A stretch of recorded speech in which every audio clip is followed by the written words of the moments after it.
Hey everybody, what's up? When I got into knives, I started a little slowly with some cheaper options, but before long, it became very evident to me that Spyderco was the brand that I connected the most with, and I wanted to get a premium Spyderco knife. I watched a lot of Nut and Fancy reviews, of course, and he has reviews on pretty much all the most popular knives and all the best knives, really. And Spyderco, his reviews really connected with me, and I got to see the Enduras, the Delicas, the Tenacious lineup, and of course the more premium Spyderco knives such as the Sage series and the Paramilitary 2. After seeing those videos, I wasn't sure which one was right for me. And a very easy solution to that lies before you. I did end up indeed purchasing a member of each series. But at the time, when I knew I wanted to buy a nicer Spyderco knife, I was really torn in that decision between the Paramilitary 2 and the Sage 1. So I did a lot of research at the time, and I ended up picking up the Sage 1 first, because the store I went to did not actually have a Paramilitary 2 in stock at the time. I got a Paramilitary 2 maybe a couple months later, and they're both amazing knives. And I just want to sort of go over some of the things I like about both of them, how I think they're similar, and of course just illustrate some of the important differences to maybe help somebody else who's struggling with a similar decision. So, as always for me and a lot of people, price is fairly important, I would say. The Paramilitary 2 ranges in price between $125 and $140 where I am. The more expensive variations are the ones with the black blades on them. So the nice thing about the Paramilitary 2, and I'll show you one more I've got here actually. I've got the black blade, black on black here. This was the first one that I got, and it's pretty awesome. Pretty much love this one, and I got this as a gift later. So I actually have two Paramilitary 2s. And so I mean, it's pretty cool to have some choices there. And yeah, anyways, the black blade ones cost more. The Sage, there's more than one Sage in the series, but I'm gonna, for the purposes of this discussion, I'm gonna stick to the Sage 1. That's the least expensive member of the series. Where I am, that's $130. I think I paid a little bit less a couple years ago for it, and I believe in the United States you can get it for closer to $100. But yeah, they're fairly similar in price. Okay, so why would you buy one or the other? Like what I think is really important is what you intend to do with it. They do serve different roles, and they are intended for different purposes, I believe. So the Sage, let's start there. I think that that's a gentleman's folder. The carbon fiber, and I mean, you know, it's a classy looking knife, I think. It's something that you would wear maybe with some dress pants or a suit or something like that. There's definitely a bit of pride when you carry something like this. It's just classy looking, I think. Also, everyday carry. It's not a particularly large knife. It's you know, it's light. It's you know, the blade is not super long on it, and also it's not threatening at all. Like, I just think it has sort of a people-friendly look to it. If you pull that out in public, you know. That's a funny way to say pull it out in public, but you know what I mean. People are not going to flip out if they see this knife. It's just, it's very elegant, and it's very nice looking. So the Paramilitary 2, by contrast, I would say, of course it could be used for EDC, and I mean that's probably how 99% of the owners use it. But I think it's more of a heavy duty knife. It's more of a work knife. Just by virtue of the size, I would say, if you have to do a lot of cutting tasks, having that larger handle, having that larger blade are going to be beneficial. Also, it's semi-tactical, I would say. Everybody's familiar with that term now. And I mean, anything with camouflage on it is going to have that connotation. It's going to remind people of combat. And I mean, if you look at the blade shape, it is very sort of... there's a sharp tip there. So I mean, people's minds are going to go immediately to combat and killing or hurting with this sharp tip. So I think that some people might be kind of frightened about that knife, whereas with this knife, not so much. But I mean, at the end of the day, for 99% of users, they're both going to be EDC. But yeah, there is a little bit of a difference going on there. Okay. So another important difference, which may or may not matter to some people, is the country of manufacture. Of course, the Sage series is made in Taiwan. That doesn't bother me at all. I'm Canadian, so I mean, you know, made in USA is not the be all and end all for me. For some people it is, right? And so the paramilitary 2 will satisfy that. It's made in the United States, in Golden, Colorado, USA Earth. Very cool, right? But I mean, the fit and finish is excellent on both knives, so I really don't think that the country of manufacture plays a big role here. I just think that they're both excellent.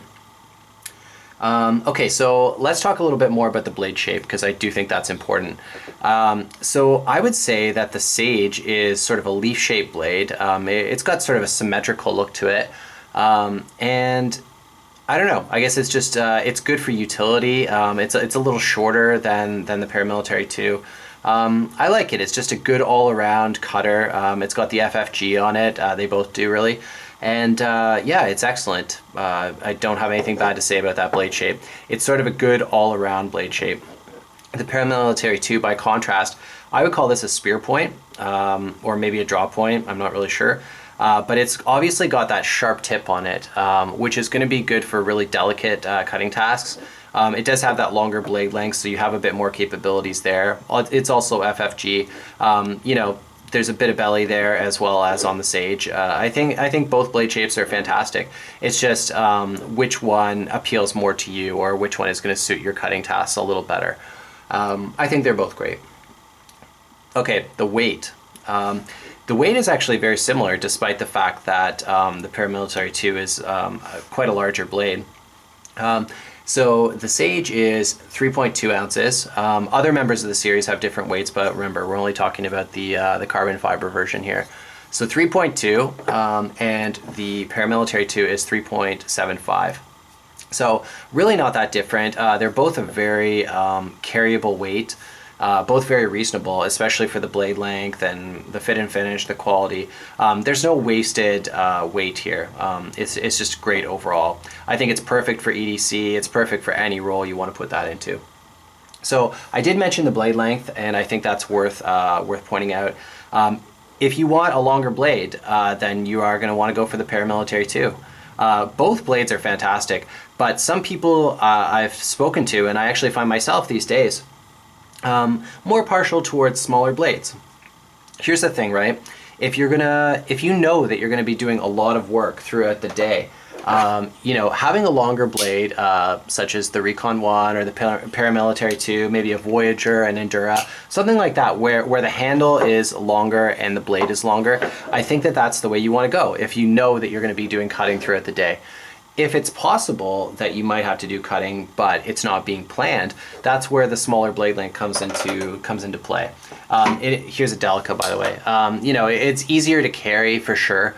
It's lighter. You know, maybe the task that you will do, like opening boxes, or you know, cutting some threads or cutting some fruit or something like that. A smaller blade is not an issue for that. So it's really coming down to, do you expect to be doing work through the course of the day or not? And I used to be, you know, into the larger knives, and I still am. I still think they're cool. But I'm starting to appreciate a knife that's easier to carry.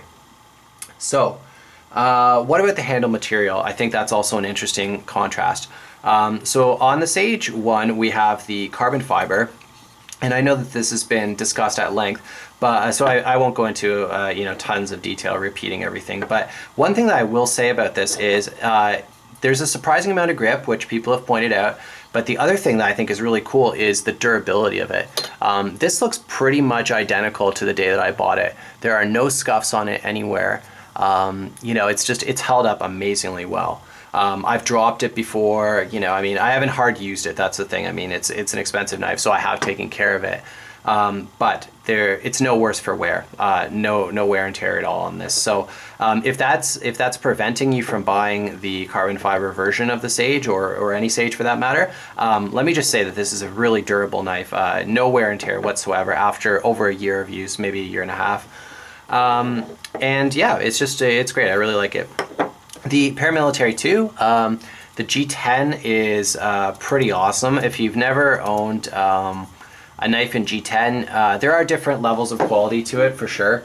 You know, on the Chinese-made G10, such as on like the Birds and the Tenacious family, this is a persistence here. I find it is kind of slick, and over time it really smooths out. All G10 will smooth out eventually. And then it's sort of like the opposite end of the spectrum is this super intense cold steel G10, which will actually rip up your pants if you don't sand under there. I would say the Spyderco is a little closer to the cold steel in terms of quality, but it's in the middle. It's a nice like sort of medium to high quality G10. So there's some grip there, and I think why people really like this is because when it gets wet, it still does provide a bit of traction. So that's pretty cool, and more importantly, it looks awesome. I really like those variations, having the black handle, black blade, black handle satin finish, or you know, just any combination that you see here is really cool. So it's nice to have options. What about the pocket clip and the lanyard situation? So this is definitely another point where the knives diverge, and I think in a good way. They both carry very deeply, and they're both really easy to carry. But I would say that I don't know if I have a preference, honestly, of which clip is better. I like both of them. They're both fantastic. The high tension wire clip, it looks sort of like a paper clip. It's very strong. I've never had an issue with it bending or anything like that. I know some people were a little skeptical when it first came out, but I think it stood the test of time, and it's a great clip. More importantly, it carries like invisibly in the pocket. So that's just fantastic. Love it. One thing to point out though is that you can't put a lanyard on this knife. So if you're very into lanyards, maybe that will be a bit of a deterrent. I'm not sure. But if that's the case, then you can always move over to Paramilitary 2, and you've got this nice hourglass shaped clip, which is sort of more traditional looking, but it's one of those if it's not broke, don't fix it clips. You know, Kershaw in particular, I don't know if I've got an example here to show you. Oh, I do. Here's the blur. Like Kershaw's pocket clips are absolutely awful in my opinion, and this is probably one of the better ones actually. But yeah, it's funky, like no consistency, you know, it's like they kind of just slap it on there. Spyderco, I think, got it right with their sort of standard looking clip. Here it is on the Delica as well. It just works, and it's simple, and it's excellent. If you want to put a lanyard on this knife, you are in luck, and it will be actually a lot easier than many knives because they've put a super, like a large lanyard hole there. So feeding through that 550 cord will be fairly easy. I don't actually have a lanyard on it right now, but here's one. That might look kind of strange with the camo, but whatever. Okay, so what about the lock? I think that's important too. There's a lot of discussion out there about locks and, you know, which lock is better, which is stronger. I have my preferences, but I like both these locks. I started out with a liner lock in my very first knife, which was a Tenacious, and I still like liner locks. I just like them for their simplicity. You know, some lock designs are like a bit more complex to understand. This knife's kind of dirty inside, but whatever. Yeah, so I just like the liner lock. It's so simple to understand. It's just like a piece of metal cut out that's under tension, and you know, it just pops there under the blade tang and keeps it open. It's very easy to close. One thing I will say though is that for lefties, this knife you know, would be a little more challenging to operate, I would say. Liner locks are not the most lefty friendly locking mechanism out there.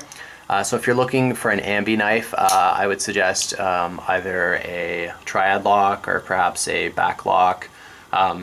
Also the Axis lock by Benchmade is really excellent. And they actually do make left-handed liner lock knives. I believe they make the military in a left-handed version, and maybe some others. But anyways, the compression lock on the Paramilitary 2 is something that a lot of people seem to like. It's sort of a reverse liner lock, but instead of the lock resting on the blade tang, it actually rests on the stop pin partially, as well as on the blade tang. So it's a little different, and the nice thing about it is that it's on the back of the knife. So with the liner lock, you have to go out front here, and your fingers are always in the way. This has a choke-up choil, so I mean, it's fairly safe as far as the liner locks go, but even safer still is never having to put your finger in front of the blade when you're closing it. So all the action happens here on the back, and I think that's pretty cool. Something that I did have happen though, on my black paramilitary 2, where did you go? I had lock stick when I first got it, and actually the entire time that I had it until I sent it back to Spyderco. So it did require maintenance. And I've seen that with Spyderco's proprietary locks. I had a Manix 2 as well, and it was also sticky.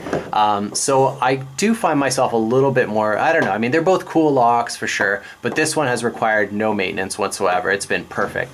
This one needed to go back to Spyderco to be fixed up. So take that with a grain of salt, I suppose. But when it is operating nicely, it's very smooth and very easy to operate and quite fun to play with, I should add. So yeah, it's pretty cool. Okay, I will also mention the blade steel, which I think is noteworthy.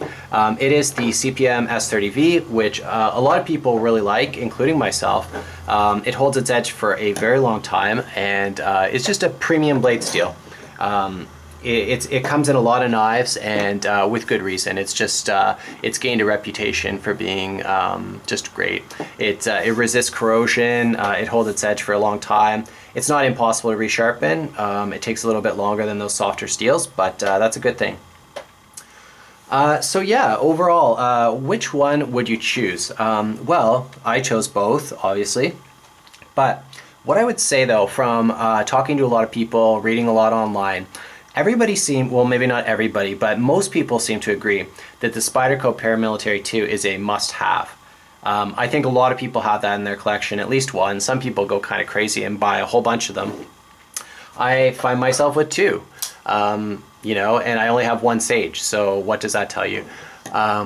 You know, it's a fantastic knife. It's just one of those perfect designs. It feels like it was made for your hand. It feels big enough, but not too big. It's so easy to carry, you know, the lock is great, the blade steel is great. It's one of those like perfect knives. And you really can't say enough, you can't say enough good things about it. The only criticism people might have is that delicate tip, but I've never found that to be an issue. Any tip can get damaged if you abuse it. It doesn't matter how delicate it is or not. The Sage, I think, is a fantastic knife, the Sage 1 here. I've handled a Sage 2 as well, quite extensively. I've got a review out on both the Sages. I think I've handled the Sage 3 in the store, and it doesn't do much for me, honestly. I don't like the lock on that knife, but the handle is absolutely beautiful. Sage 4 doesn't do much for me again. I don't know, just not my thing. But I wanted to get a Sage because I knew it would be a great knife. And it's just premium, it's so easy to carry, you have a huge pride of ownership by having it. There's like, I don't know, but the thing is that I find myself carrying the Paramilitary 2 far more often than the Sage. I'm not really sure why that is.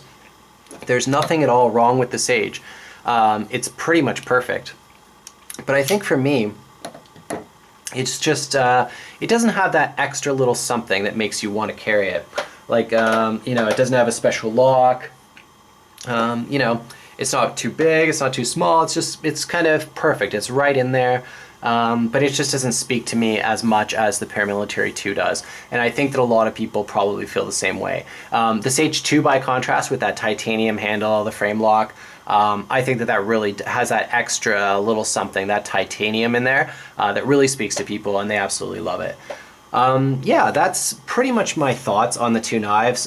You know, very different, but you know, you might find yourself with that difficult choice to make. I've got $150 to spend on a Spyderco, and I really want a nice one. Which one should I get? Let me know what your thoughts were, if you own both a member from each series, or if you chose one over the other, and why. Thanks a lot for watching, and all the best. Have a great day.